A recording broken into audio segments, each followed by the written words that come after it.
Ka nisur raundi 2 i regjistrimeve pranë Universitetit Fanoli të Korçës. Maturantët, të cilët kanë kryer aplikimin në U-Albania dhe janë shpallur fitues në programet në të cilat ka ende kuota të lira, tashmë kanë 5 faza 48 orëshe për të kryer regjistrimin. Gjatë paradites, pranë qendrës ku kryhet regjistrimi, ka pasur një fluks të rinjve të cilët kanë përfunduar procedurat për regjistrimin në programet e tyre të preferuara. Pra, administrim politik social.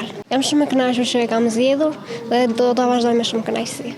Se flet për njerëzit, për ka psikologjinë, është e ndërtuar shumë bukur. Ndërkohë tregu i punës? Po kur e bën me dëshirë, besoj s'ka rëndësi, do ta gjejmë mundësi. Të gjithë studentët që kanë aplikuar në formularin A2 A3, në këtë raund të dytë kanë mundësi që të regjistrohen pranë Universitetit Fanoli në 5 faza, të cilat janë të hapura pikërisht për këtë raund.